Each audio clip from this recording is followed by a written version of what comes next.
Free mind, you crazy for this. Soulful. It's like our responsibility to make us feel something. You know, to make people feel. Make people feel what we feeling. Hey, yo.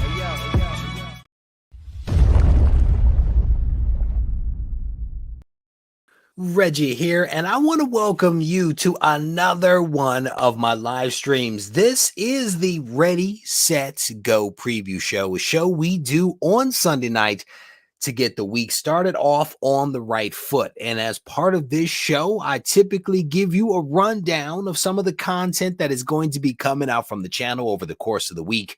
And then we talk about some news and current events, and we generally have a wonderful time coming together as a community. I will tell you, I am extremely sore at the moment. I have spent a couple of days cutting down trees, and I'm not talking little trees. I'm talking 4 or 5 story trees that I've been cutting down and bucking in the backyard. The wife and I have been very busy. My wife told me that she wanted a chainsaw for Mother's Day, and I promptly went to Home Depot, secured her a chainsaw, and then spent the rest of the weekend cutting down trees with her. When we were not at soccer games, and there were 3 of them yesterday, we were cutting down trees, and she looked at me a short while ago and she said, "Is tomorrow Monday already?" Yes, my dear, it is Monday. We have a lot of stuff that we're going to get to here in a moment. And I'm also going to give you guys, as I mentioned, a rundown of some of the content that is going to be coming out from the channel. Rush Diehard, my Canadian brother, how you doing? It is good to see you, my friend. L. Smith says, there is no confusion. There is no confusion. There is nothing cryptic about that wall back there. It is all very straightforward, people. The last wall had people very confused. They were very, very confused. And I think it was the X-Force issue number 2, I think that was the one that caused a great deal of confusion. There were a lot of questions about that one. Let me see. I am behind. Let me see. There's a couple of funny comments here. Let me scroll through.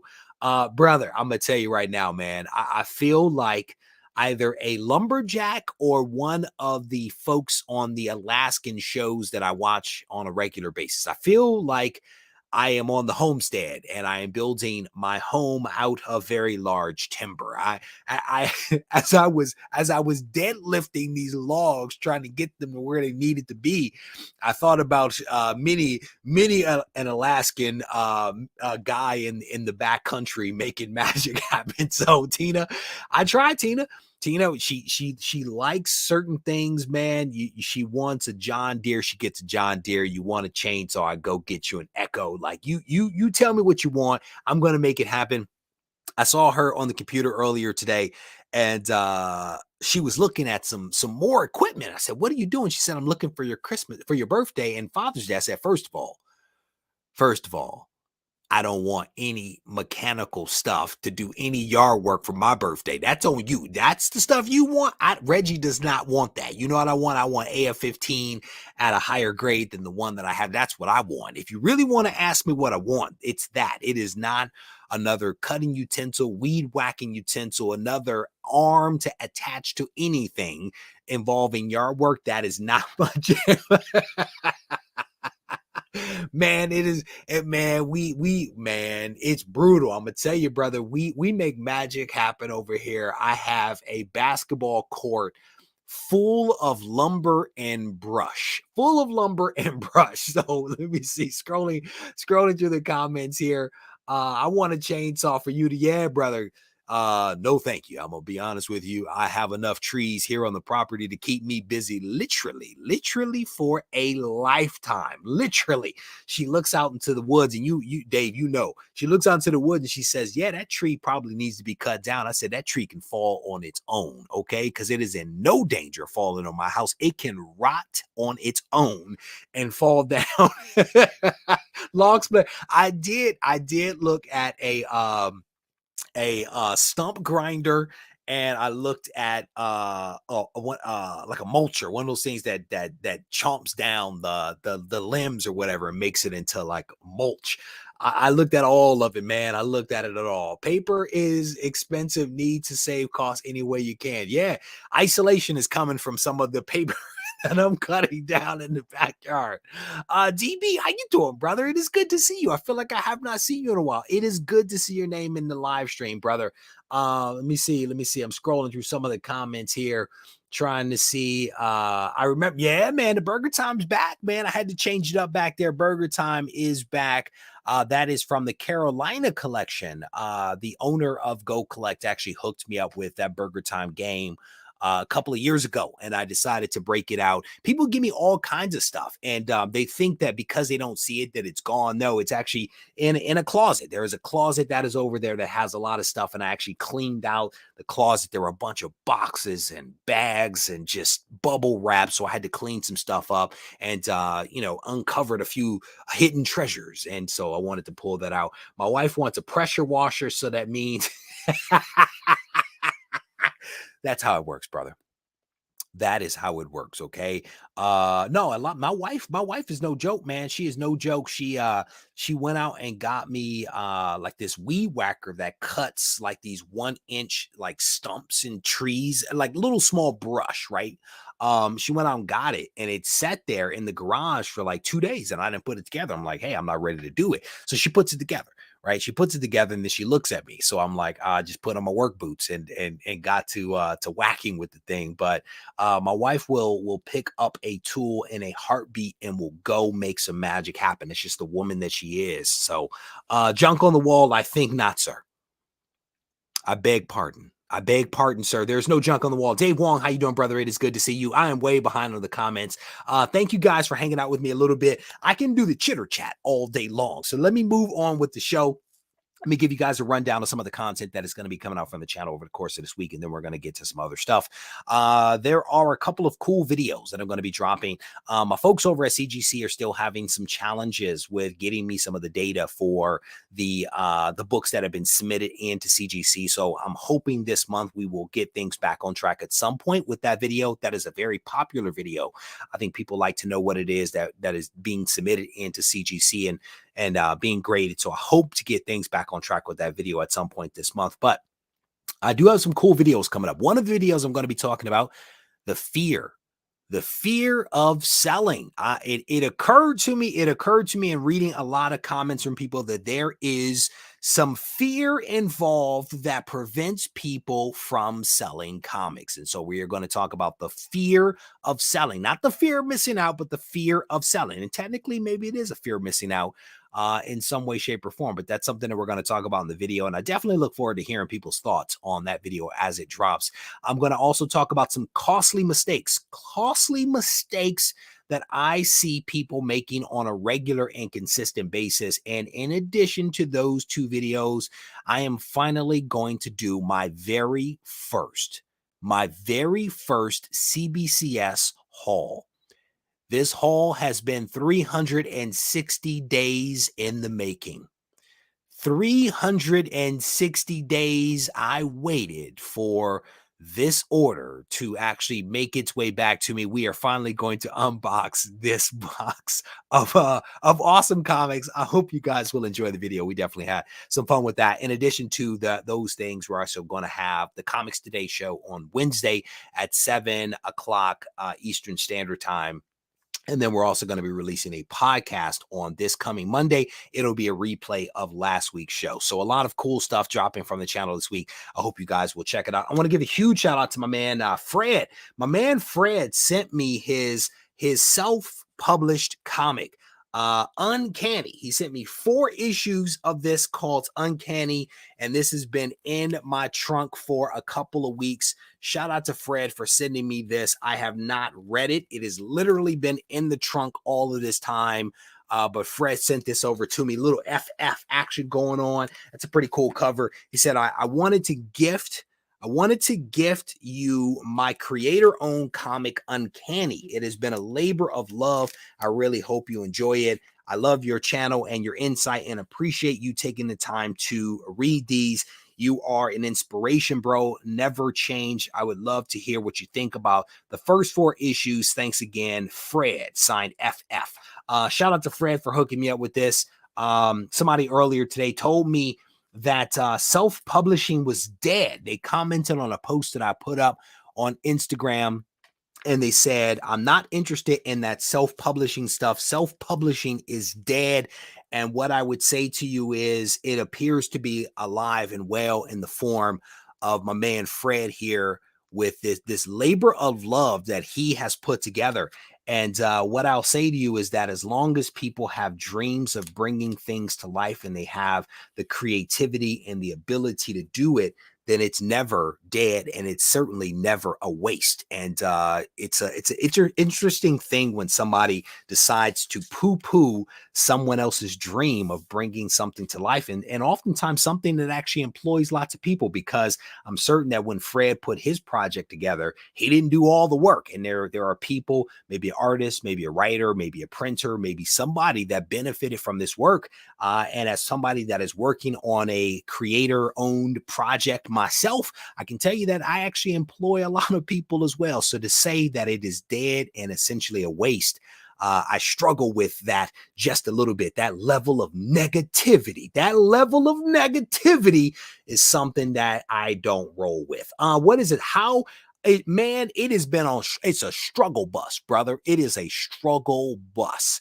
I did that video. I signed up for it. It was probably a good 6 weeks or so before my comics actually showed up. I had a conversation with the customer service people over there at my comic shop. It was not a good call. Let's just say that it was not a good call. Did not find it very helpful at all.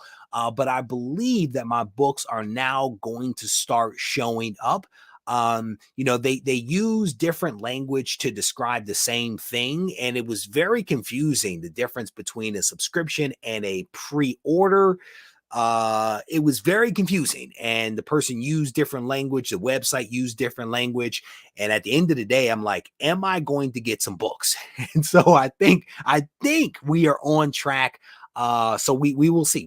I can tell you a stack of books did show up, and they were all in great order. But it took a lot longer than I anticipated. And like I said, the customer support was not as exciting or helpful as I thought that it would be, as helpful as I found them in the past. So fingers crossed that this was just a little bit of a snafu. So my mad number 1 was just under a year. Yeah, I think that they were 5 days short of a year, literally 5 days short of reaching the 1 year mark.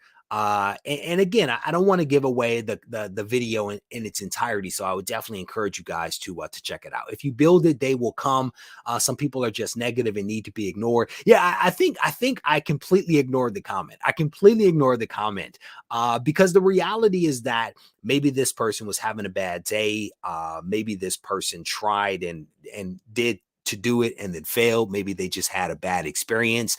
Maybe it was just a comment that they were making without fully appreciating what it was that they were saying and how it might land on somebody else. But I completely ignored the comments, but I felt for whatever reason that I was going to weave it into talking about Uncanny. A lot of times the stuff that I do here on the show is unscripted. So whatever comes out because there is no script.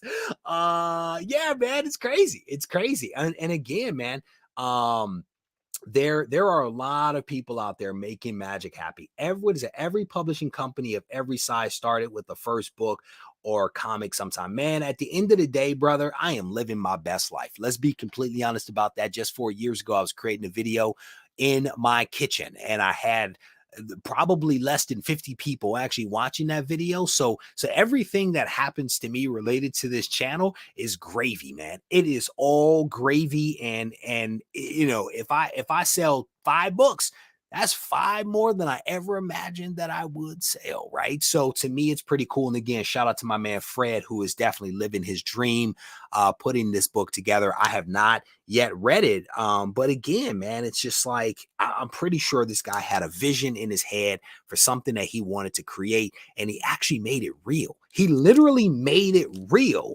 And it's amazing. It is amazing what a determined person can actually do. And if you think about the people that might be in this person's life that told him he couldn't do it, or those people that were around him that believed that he couldn't do it, just never verbalized it, yet here he is with 4 issues of this comic.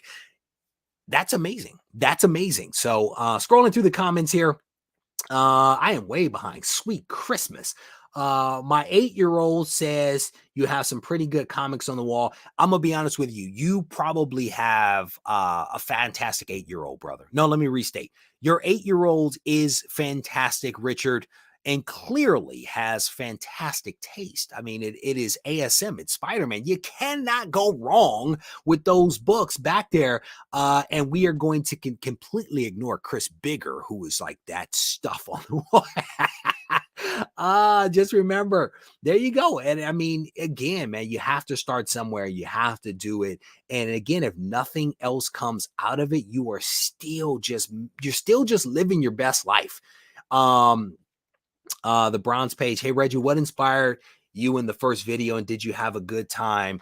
So what I would say, and did you want to have a goal to self-publish? So heck no, brother. I mean, I started this channel because I was watching guys like ETA Nick, Reaper Tate, Luther Manning, Jim Mint. I was watching all of these guys that were producing videos, and they were having a good time. Like, they were just having a good time talking about comics. I used to sit and have breakfast with these guys. Jim Mint, I don't even buy statues, but I was sitting having breakfast watching Jim Mint in the morning for a long time when I came back into the hobby. And I'm like, man, these guys are having fun. Maybe I'll try it. Maybe I'll create a video. And so I decided to create a video using an iPad and one single light that made me wash out. Did a video, and like a handful of people watched. And I was like, this is cool. So I made a second video. And I think in the second video, or somewhere around there, I mispronounced Galactus's name. And I had a bunch of negative comments around that. And I never thought about giving up, but I was like, yeah, man, I need to get better. But it all started with this desire to just have fun. And to this day, it's still that. It's still me having fun, living my best life. Again, I had no desire to self-publish or any of that other stuff. It was more, a lot of it is you try something, it works. You're like, well, what can I do next? Let's try this other thing. You know, I had a young guy come here to the house recently. It's not the first time. A lot of people come here to the house, delivery people and stuff like that. And the guy looks at me and he says, how did you crack the glass ceiling? And I said, what glass ceiling? And so he repeats it. How did you crack the glass ceiling? I said, what glass ceiling? He looks at me. He's like, I got it. And we sat there and we had a talk. My belief is that I'm too stupid to believe that something is impossible. It's super simple. I'm too stupid to believe that something is impossible. I try it because why not? But I mean, I go about it as smartly as I possibly can, but it's really about trying some things and trying to see, you know, if you can do it, and to challenge yourself to grow and to develop and all of that good stuff. And lo and behold, I've been able to make some good stuff happen, man. And it's amazing. It's amazing. I have good friends like Tina, that I've met through the channel, that is just, you know, awesome people, man. I mean, so much of this is just a lot of really great people that for some reason or another have chosen to associate themselves with this channel. And I am very thankful for all of those people. And again, none of this is scripted. I had no clue that we were going to get down this path. But here we are. So getting myself back on track. We have lost another legend. We have lost another legend. And I received a massive influx of messages over the course of this weekend from people that were sending me all kinds of news alerts and news articles about the passing of Neal Adams at the age of 80. And it appears that he passed away from complications associated with sepsis. It was unexpected.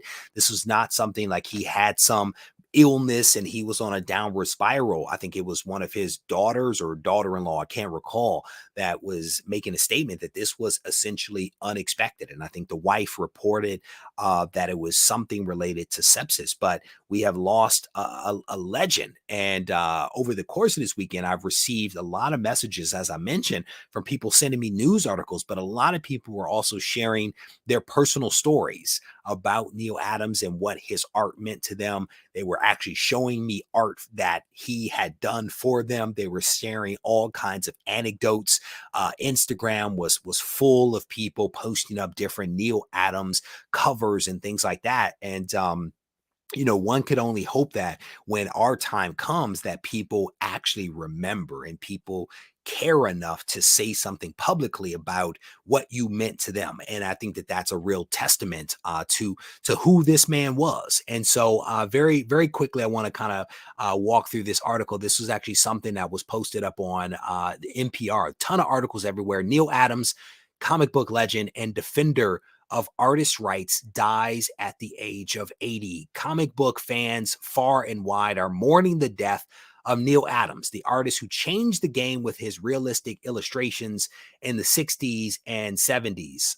Considered somewhat of a superhero himself in the comic book world, he was a champion of his peers, pushing for artists' rights and also for fair play. Batman, Superman, Green Lantern, the X-Men, Green Arrow are just a handful of the characters that Neal reimagined during the late 1960s. He flipped the script by straying from traditional cartoonish look found in comics and instead sketch heroes and villains with a gritty, realistic flair that I believe resonated with people. And his son, Josh, put out a statement. His wife has put out statements as well. He actually passed away again, complications associated with sepsis in New York. And I think it was around 2 a.m. that he actually passed away. And again, this was all unexpected, but a lot of news articles coming out about Neal Adams. And I definitely want to encourage people, if you have a favorite Neal Adams comic or something like that, or a famous Neal Adams story, I definitely want to encourage you guys to share it. I actually had a moment. I had a moment about 20 some odd minutes to chat with Neal. The folks over at CGC actually allowed me to get into WonderCon a couple of years ago before the con actually opened up. And I walked to the CGC booth and Neal Adams is like right there. So I get an introduction to Neal and I spent about 20, 25 minutes basically just talking to him. And we walked over to his booth. And around this time, I had contributed to a AOK for another member of the community. And Neal actually did a wonderful sketch of Daredevil for this member of the community. And I was speaking about how awesome that art was and how thankful we were that he could actually make time to do that sketch for a member of the community. And just a pleasant man, wearing his classic blue shirt. I think he had like a blue shirt and like a khaki cover up or something like that. But that was my one and only time actually meeting Neal Adams. But like I said, a lot of people have reached out over the course of this weekend, sharing art, sharing anecdotes. And again, he is definitely a legend that will be missed, no doubt about it. So sad to hear the news, no doubt about it, man. No doubt about it. Damn, man, bro, I'm gonna be honest, bro. I was literally reading some Dead Man earlier today. For whatever reason, that character fascinates me. So I've read his first appearance. I have not read the second and third, but I read the first appearance. And then I was reading some, what is it? Is it Justice League Dark? Is that what it is? Justice League Dark. I was reading something that he was part of a team. And I wanted to see him in a different light. And yeah, it's Dark. Dead Man's kind of trippy. At least the issues that I was reading, he was doing some pretty interesting stuff. So, yeah, man, it was fantastic.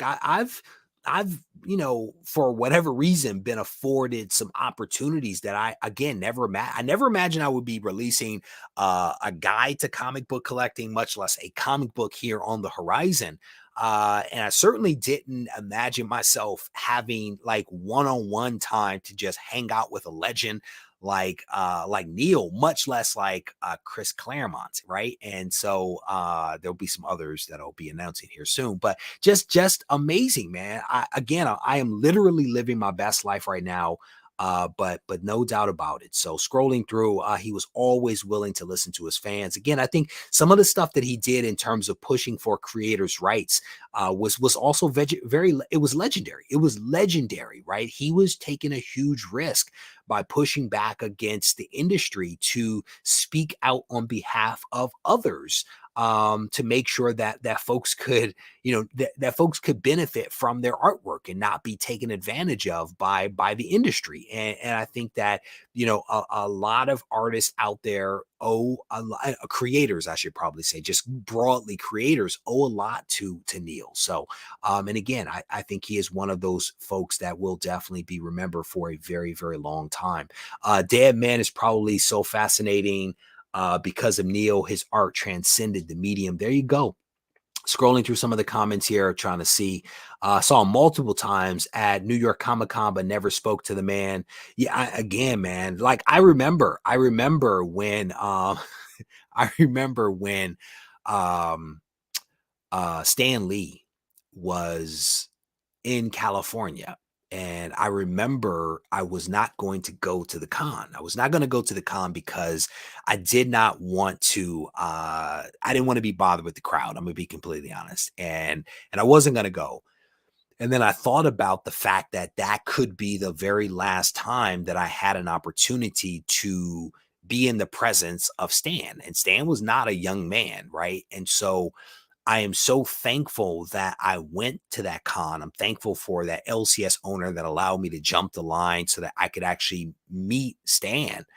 And it's this reminder that a lot of these creators that have created these works of art that we get to enjoy, and I'm talking both the written and the visual, that create these works of art, they're getting older. And somebody made the comment that I can't believe we lost Neal, that we've lost so many wonderful creators in such a short period of time. And the reality is that they're getting older. And so if we have the opportunity to be around them, if we have an opportunity to thank them, then we have to seize those opportunities because you just never know. You never know what the future is going to hold. And again, one of the things that was in the back of my mind was maybe Neal was sick and maybe Neal was doing all of those live streams and sketch live streams that he was doing because he knew that it was getting close to the end for him. And then I read that thing from his wife where it was like, this was unexpected. This is a complication. We did not know that this was coming.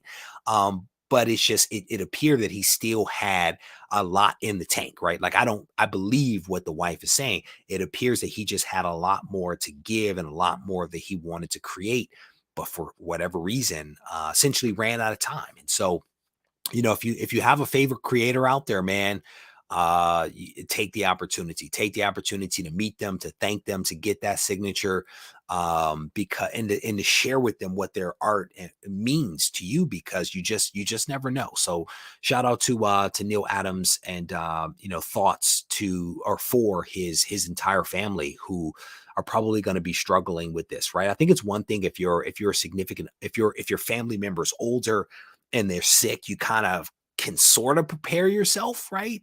You can kind of sort of prepare, but when it's unexpected, I think that's very different, right? Because you don't have oftentimes that last opportunity to thank them and to say goodbye and to spend time with them. And like my grandmother passed, and I'm very thankful. I'm very thankful that my aunt had to go out of town and I volunteered to go hang out with my grandmother because we had an amazing weekend together. We had an amazing weekend together that I will remember forever as a result of her passing right after, but just the good time that we had, she and I hanging out, talking, and just doing whatever we wanted to do, and I'm very thankful for that. So there you go.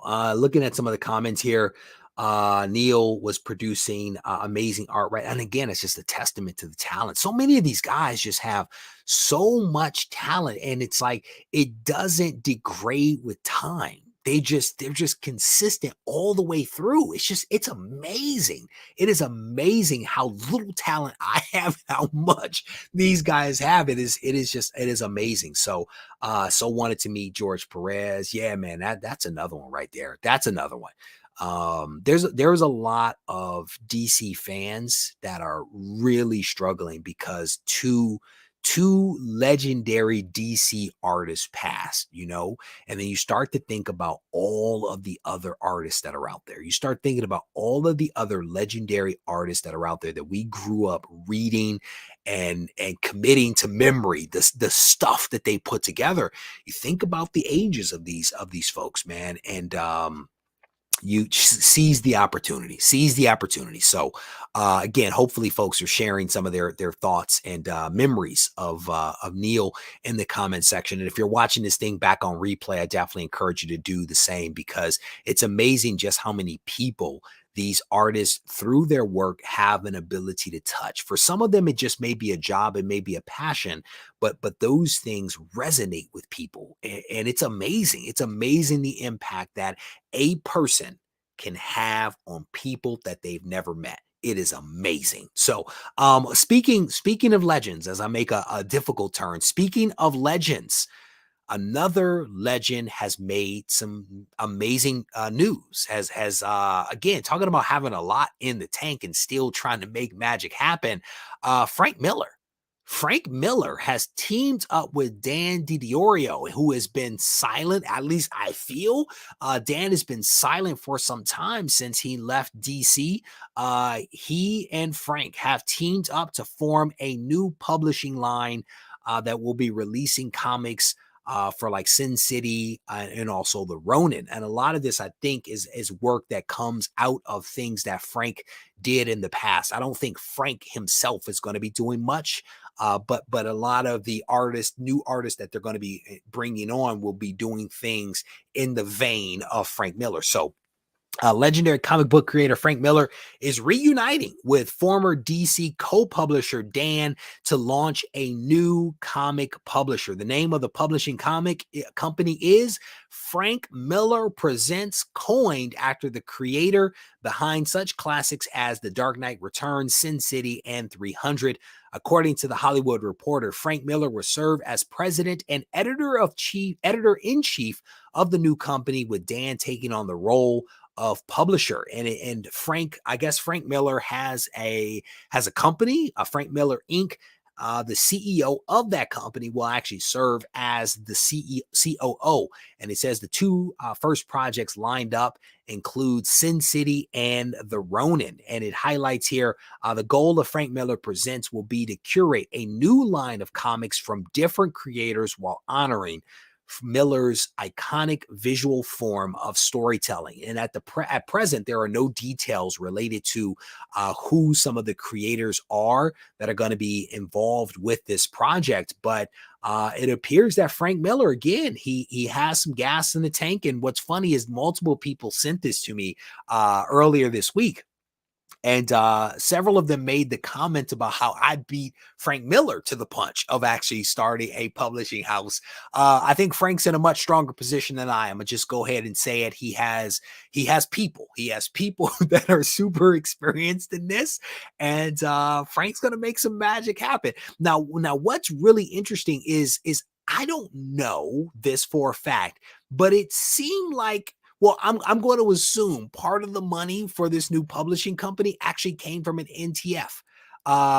So I find it kind of interesting that there are a lot of people out there that, I'm sorry, NFT, sorry, that there are a lot of people out there that are afraid of NFTs. They have nothing to do with NFTs, but Frank Miller, who is not exactly a young man, is in the NFT space. And in fact, he made $800,000 off of an NFT that he released related to Sin City, which I find really interesting. It says at the end of 2021, he sold this NFT and made $841,000. And it kind of highlights here in this quote, he says, you know, we try to make comics three-dimensional, right? Through the way that we actually draw them, but we can't make them truly three-dimensional the way that an NFT actually does. And so I found that kind of interesting that Frank Miller is in that game,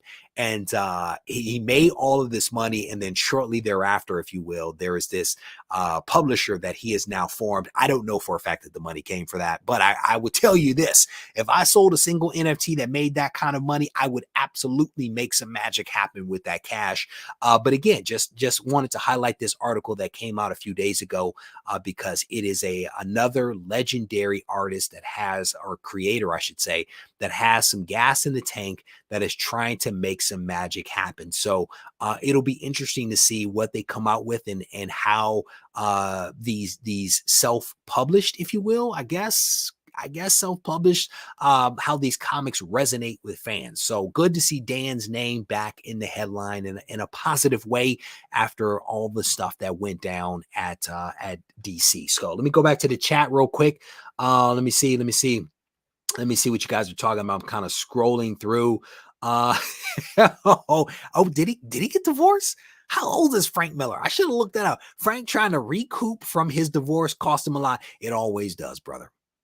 It always does cost a lot. Buddy of mine got divorced recently.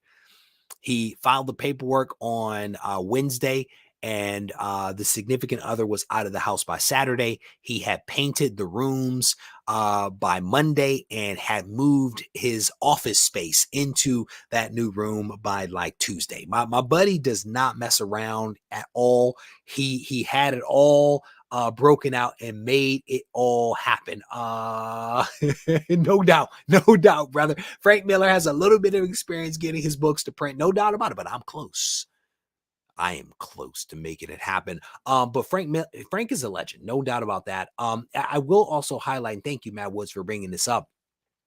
He is also releasing these comics both in print and also digitally as well. So I wanted to make mention of that because we did talk a little bit about the NFTs, and I wanted to highlight that because of this comment right here. Let me see. Scrolling through the comments here. Scrolling through some of the comments. At least Dan got him a job. No doubt about it. No doubt about it, man. Hey, he might be. He might be up there. I mean, he's still doing CGC signings and all that kind of stuff. He is not a young guy. Frog, how you doing, brother? It is good to see you. Scrolling through some of the comments here. I have a healthy number of Frank Miller books on my wall. Anders, how you doing, brother? It is good to see you. Frank Miller reminds me of Keith Richards. It looks like he will live forever. Man, I'm gonna tell you, I wish I could be Nosferatu. I would love to live forever. You guys are hilarious.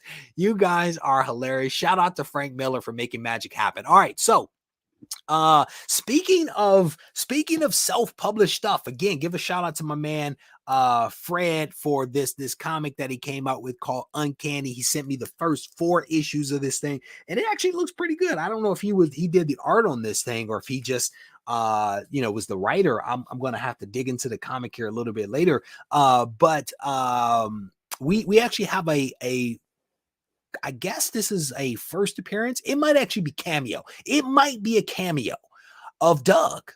Doug Bratton is actually in a comic. And I'm pretty sure that if Doug was not looking at the screen before, he is now looking at the screen. I'm pretty certain that Dave, his brother, is probably sat up in his chair and is getting prepared to make lots of jokes in the comment section. But we now have a cameo of my man Doug in a comic. And this was actually sent over to me earlier today by my buddy Mikey Sutton.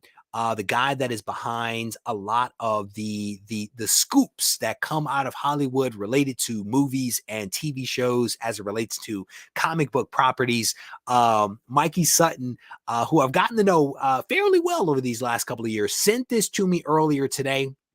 And this is a page from issue number 2 of his comic, and it is a beautifully illustrated comic, beautifully illustrated here. But let me zoom in here. Let me zoom in so we can get a good look at this scene right here. You can see in the middle of the screen my man Doug in his patch shirt that he oftentimes wears. He has the cap on, the little bit of facial hair action going on. And if you look carefully enough, you can actually see another handsome and distinguished gentleman on the left side of the screen. This is the cameo appearance of Regie and Doug. And so Mikey sent this over earlier today. I think this is really cool. We are in issue number 2 of his comic. And I'm going to be honest with you. He sent me the single page. He gave me no context for what is actually happening in this scene. But there's one thing that there's 2 things I'm going to tell you. Something bad is happening. And Regie will not be the one that is caught by that bad thing that is happening, because I am clearly in a sprint and I am not waiting for Doug. My hand may be extended back to grab him. I'm not quite clear. I may try to be saving him. I'm not certain. But I thought this was really cool. Shout out to Mikey Sutton. His issue number 1 came out. I picked up a couple of copies of that from Aegis of Comics. Some of those actually passed back to the comic book community.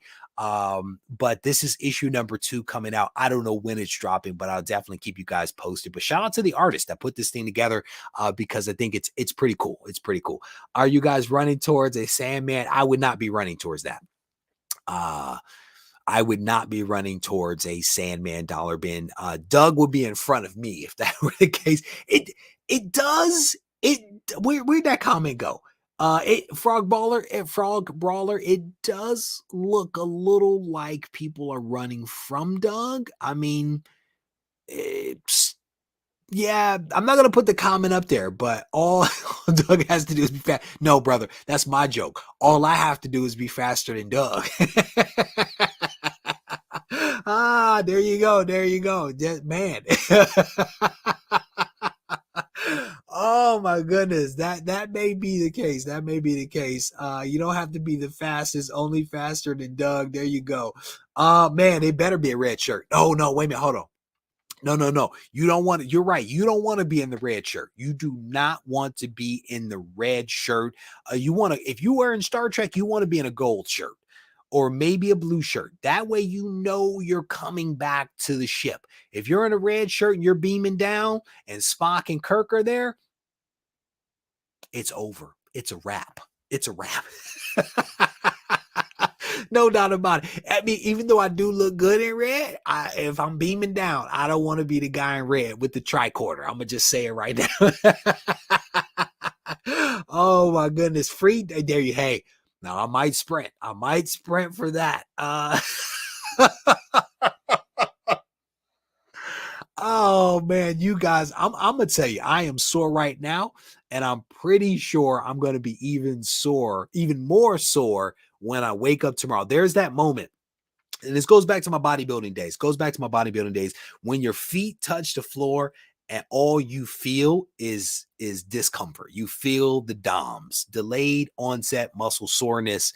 You know it's going to be a long day when your feet hit the ground, and that's what you feel. And then you stand up and it just goes all the way down your body. You know that you are in trouble. No doubt about it. Oh my goodness. Red shirt on brand for Regie, bad for Star Trek. No doubt about it, brother. You guys got me sweating up in here. You guys are hilarious. And what was cool, Mikey had Mikey alluded to this. He alluded to this that he was going to do this, and he just did it because I guess he needed some people in the crowd to sprint. I don't know, but I think it's pretty cool, man. And that, again, this is just a testament to the wonderful nature that is the comic book community. Shout out to him and his artists for putting this together and including this. I think it's pretty cool. I really do. Because it would be a little bit different if I created a comic then put myself in it. Never mind. So again, shout out to Mikey Sutton. Definitely a cool piece of art, cool piece of whatever to share with you. Doug, I'll send it to you a little bit later tonight so that you can check that out. And then I think he says we can actually share it as well. So if you want to do that, everyone is running for the there you go. Everyone is running from the FOMO. All right. So give you guys a couple of more updates here before we wrap this thing up. A few days ago, I spoke a little bit about some of the challenges that Netflix was encountering. I think Netflix has lost since the beginning of the year around 200,000 subscribers. They lost about 700,000 subscribers when they cut off Russia from the service, and they are expecting to lose, I think the news article said, an additional 1 million subscribers before June. And I think that there are several factors for why they are having this loss. I think the first loss that they've seen in about 10 years of members. I think it is what's happening with inflation. People are having to choose between food, gas, and other expenses and Netflix. I think it's the move to I think somebody mentioned cartoons or something that they were doing. I think the bigger thing might be not cartoons, commercials. I think one of the bigger issues might be the competition that they're facing from all of the other streaming platforms out there that are vying for people's dollars. And it doesn't matter how much money you make. There's only so much money to go around. And so you have to choose where you're going to spend your money, right? And I think people are starting to maybe choose to spend their money elsewhere, especially now as the world starts to open back up. And so what I spoke about with Netflix is that they are canceling a lot of shows. Shows that were in production have been canceled. Much to the chagrin of a lot of fans out there that were very excited about some of these things that are coming out. And today, I saw this article that I wanted to share with you guys about Grendel, because a lot of people, I think, were excited about Grendel actually coming to Netflix. We now know that this show is still going to be moving forward. It says Grendel creator provides an exciting update on the Netflix show's release. The exciting update is that it's going to happen this year. That is like the extent of it. Like that's it. That's it. They build it up. They build it up to be a big thing. But at the end of the day, the tweet that came out says Grendel coming this year from Netflix. And that was from Matt Wagner. Like, that's literally it. That's all that he said. We have no date for when this is actually going to happen. But it is going to go down this year. So we are almost at the midpoint of the year. So there's a lot of year. There's still a lot of year left for this thing to actually happen. But there you go. That is the update on Grendel. At least that one is going to happen. There are other shows out there that we still don't know the fate of just yet.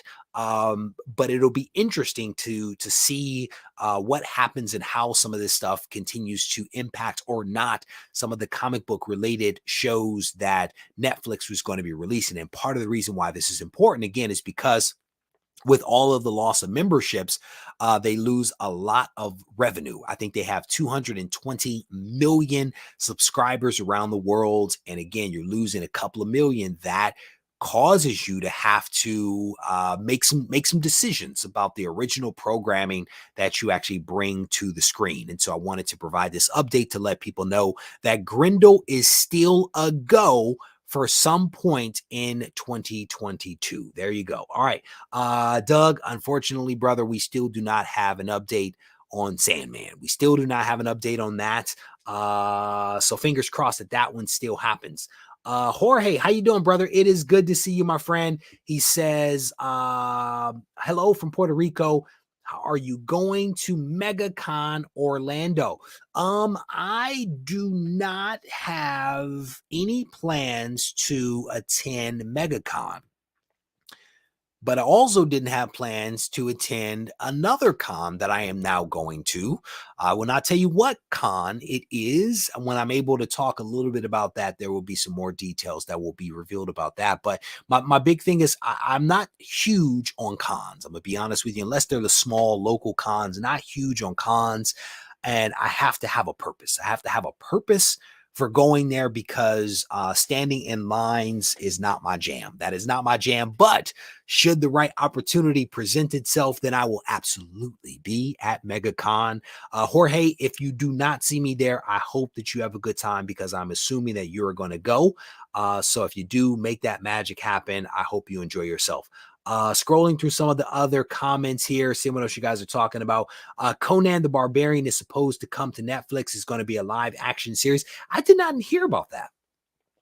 I did not hear about that, but I am not surprised that you did, sir. Fingers crossed that they do not push that one back. It would be nice. Again, I think that Netflix, this is my personal opinion, has some of the best programming out there. Hands down, some of the best programming out there.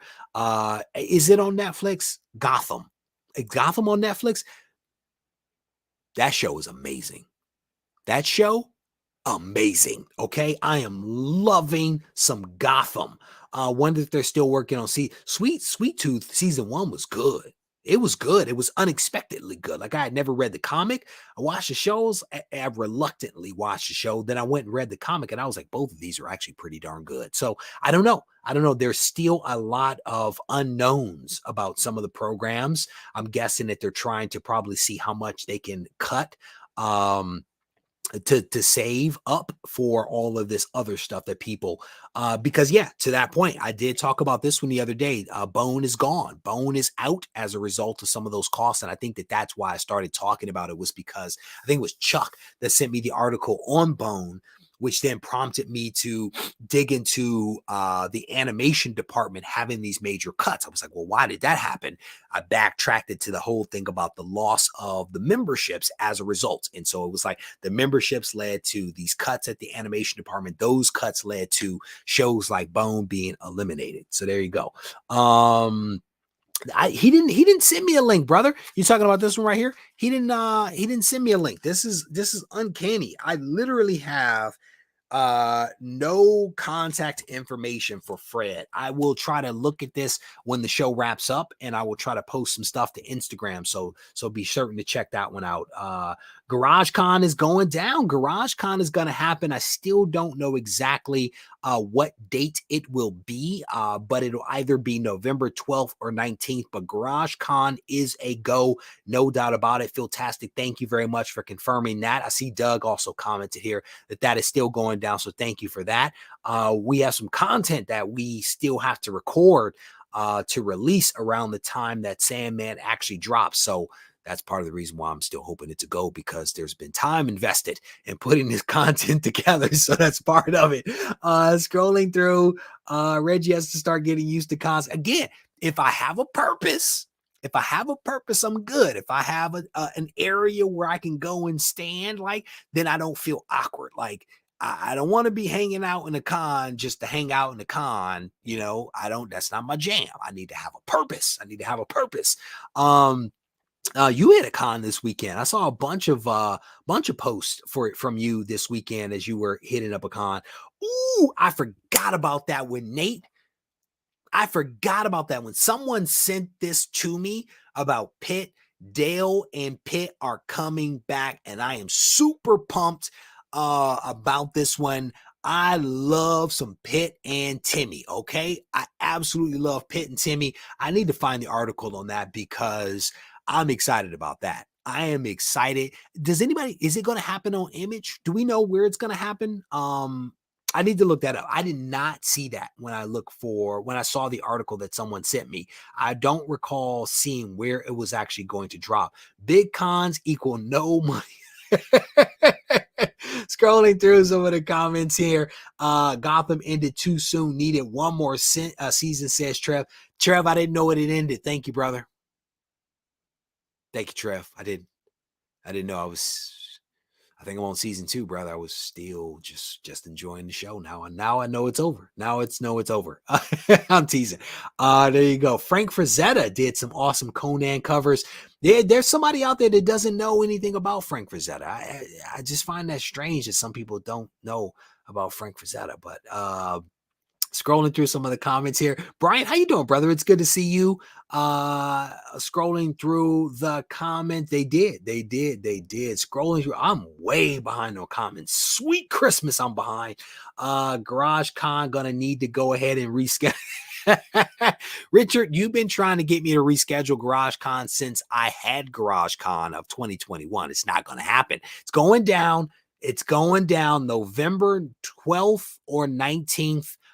It is up on regiecollects.com. It is going down.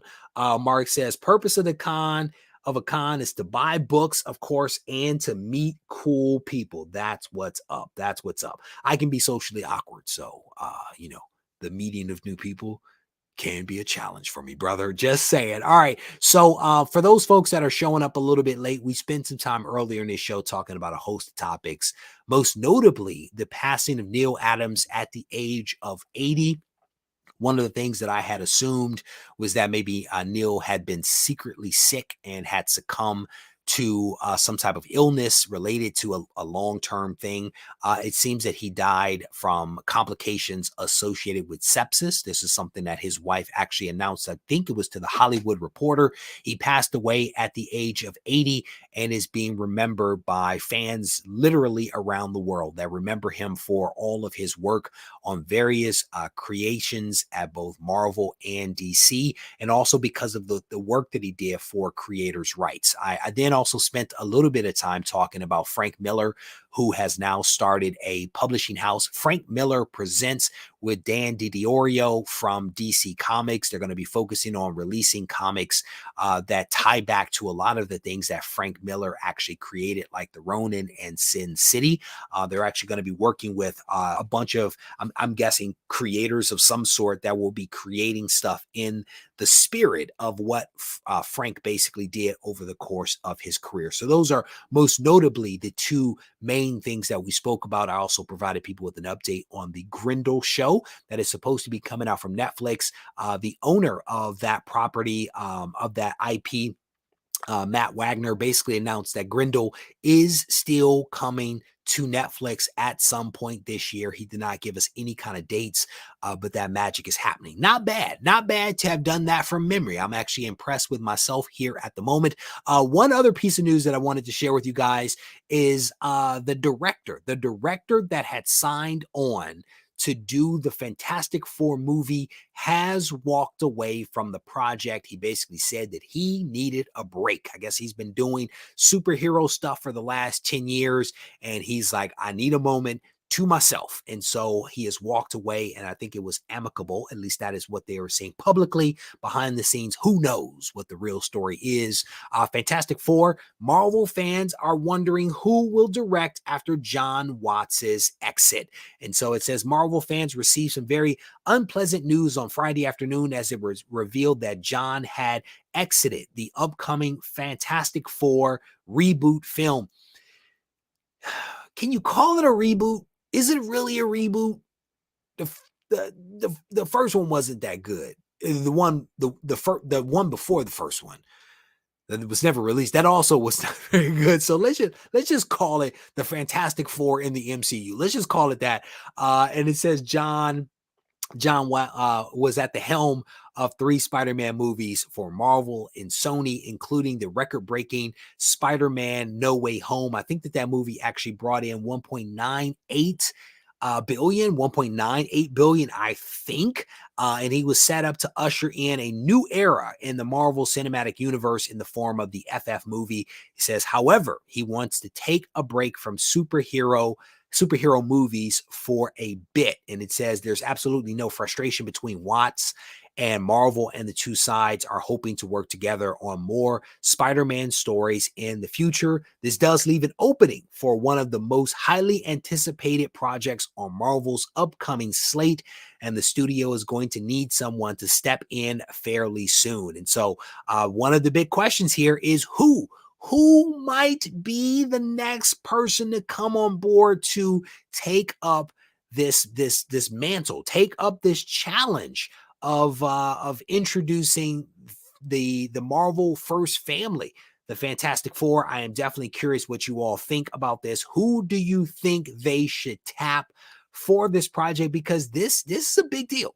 This is a really big deal, and I am curious who you all think should actually step in to take this on. Is there a person?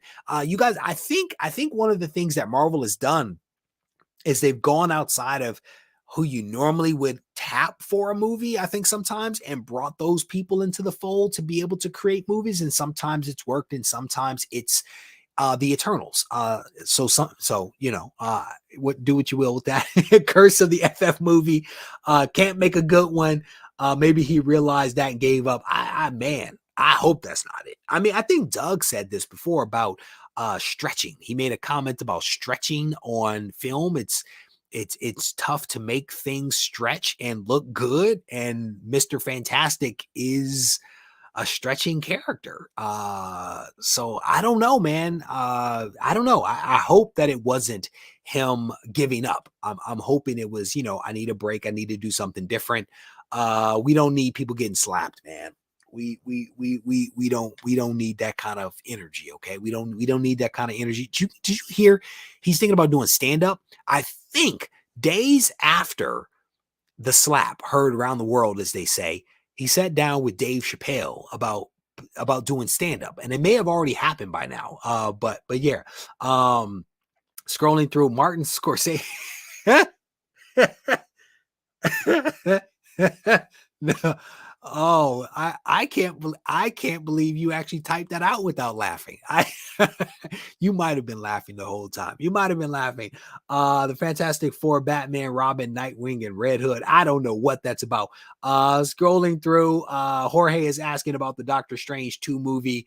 He says he can't wait. Everybody and their mother's in that movie.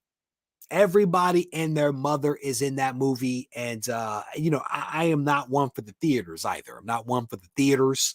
But yeah, I hope that the movie is good. I hope that the movie is good. I want to say I saw something this weekend that alluded to the fact that critics and maybe movie watchers are not impressed with the movie.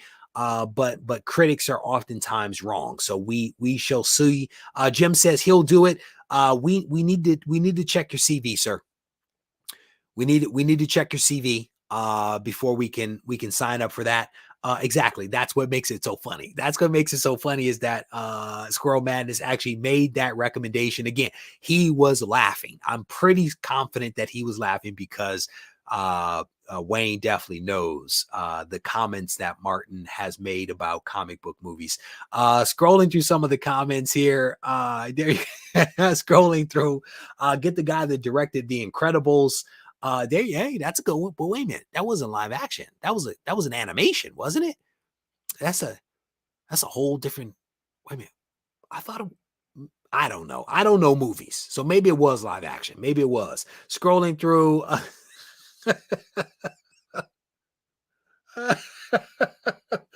Oh my goodness. You guys are hilarious. You guys are hilarious. All right. Anyway, let me give you guys a quick rundown again of some of the content that's going to be coming out from the channel this week. I'm actually going to spend some time talking about fear. And I'm not talking about the fear of missing out. I'm talking about the fear of selling comics.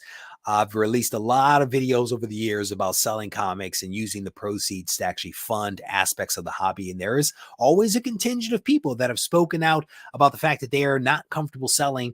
It finally occurred to me to maybe create a video to maybe dig into that a little bit and to understand why. I'm definitely looking forward to reading some of the comments that people leave behind, because I do want to understand why people struggle. And not to say that people are wrong or whatever, but I am curious as to why people struggle to sell comics. And so that's part of the reason why I created the video. I'm going to be doing a CBCS haul. It's my very first haul from CBCS. I've been back in the hobby since the end of 2017. I have not submitted a single book to CBCS, and we are going to take a look at it. And it only took 360 days for me to get the modern books back from CBCS. So we're going to unbox them in a video that I filmed a couple of weeks ago. We're just going to release it now. I'm also going to be talking about some costly mistakes that I see collectors making on a regular and consistent basis. We're going to look at some of those things in an attempt to highlight for people these mistakes and to encourage people to maybe do things a little bit differently, or at least to think about doing things a little bit differently. And in addition to those pre-recorded videos, I'm actually going to be doing the Comics Today show on Wednesday. That will be at 7 p.m. Eastern Standard Time. I hope you guys will tune in for that live show. I have no clue what we're going to talk about, but hopefully it will be a good one. In addition to that, we're going to be releasing the podcast on Monday a.m. at 10 on Monday. Huge shout out to Ready, Set, Collect. Huge shout out to Ready, Set, Collect. My folks over here actually sent me a bunch of these packets. There are 50 adhesive tabs per pack. These things are fantastic for sealing up the flap on the back of a comic. Instead of using Scotch tape or painter's tape like I use, you can actually use these tabs. And the tabs come in lots of different colors, but I actually use the clear ones. Part of the reason why I use the clear ones is because I have the clear backing boards in the Swoldier supply box. And so if you have a clear backing board and a clear bag, you might as well use a clear tab and just keep the whole aesthetic look going. There will be one packet of 50 in each one of the Swoldier supply boxes that are going to be shipped out mid-month. A lot of people have been signing up for the Swoldier supply box. A lot of people are keeping their subscriptions going. I appreciate each and every one of you for doing that. Because again, it puts me in a position to be able to do some other things with the proceeds that come from that. So I definitely appreciate it. If you are not familiar with the Swoldier supply box, it is over 2 pounds of comics and comic supplies. There is a page on the website on regiecollects.com that goes through a lot of the stuff that will be in this month's box. If you're interested, you can sign up in 2 different ways. You can buy a single box, or you can sign up for the subscription. Fingers crossed that you sign up for the subscription. Again, boxes will start shipping mid-month, which is not that far away. All right, with that said, we're going to wrap up this live stream. I want to thank you all for hanging out with me. I just saw Climbing Comics. How you doing, brother? It is good to see you. I was thinking about you earlier today. I hope that you are well, brother. There's a lot of people I think about from time to time, and today was your day. For whatever reason, you popped into my mind. Alan, it is good to see you, brother. Thank you for joining the live stream. But as I was saying, if you need to reach out to me for any reason, don't hesitate to do so on Instagram at Regie Collects. Take care.